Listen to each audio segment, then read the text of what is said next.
Welcome back, traders. After yesterday's steady clawback clashing with that XLU fracture, Yeah, that was definitely something to watch. they delivered yet another broad market rally. I mean, IWM and DIA are just whiskers away from new all-time highs. Right on the doorstep. SPY's modest push higher has the tape buzzing about inclusive gains, but, with holiday spending flashing strong yet fragile, we're geared for a potentially twisty close to the week. For sure. You're tuned into the Stock Market Summary series, and as you guys know, none of this is buying or selling advice. We're just here to provide market commentary and education. Nothing we say is financial advice. Okay, let's get into today's action. Well, the strength today was definitely far more inclusive than what we've seen recently. It felt that way. SPY, so the S&P 500, it managed a respectable, 0.35% gain? Yep, still teasing that new swing high. And the blue chips, DIA, they surged 0.89%. That's real commitment there. QQQ was a bit quieter, though. Yeah, the Nasdaq was quieter, just 0.24%.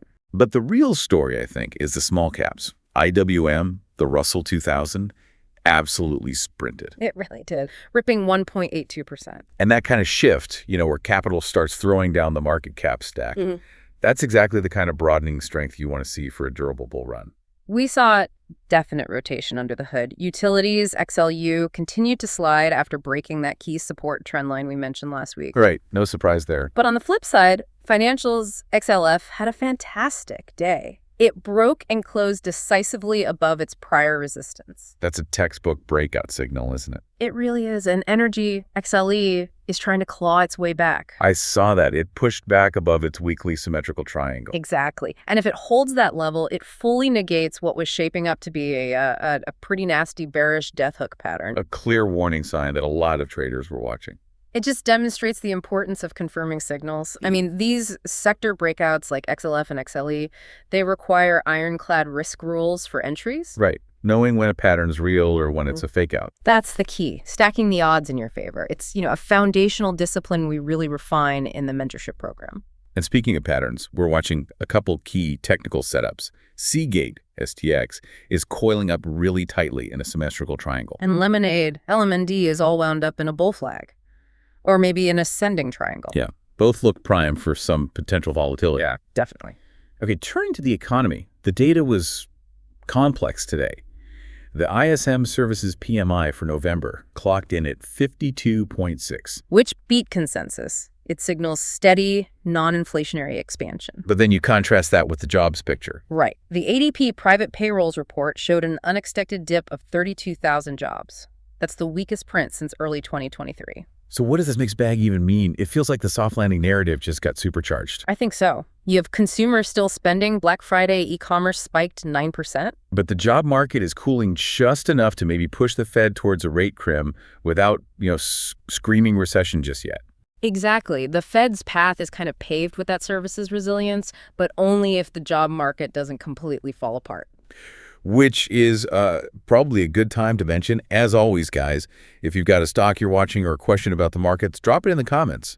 We might cover it in an upcoming episode. Please do. And by the way, if you're enjoying this video and appreciate these market summaries, do us a big favor and hit that like button. It's totally free and helps us out in a big way. And click subscribe, too, so you don't miss a beat. You can always unsubscribe later. All right, shifting to other assets, crypto maintained its momentum.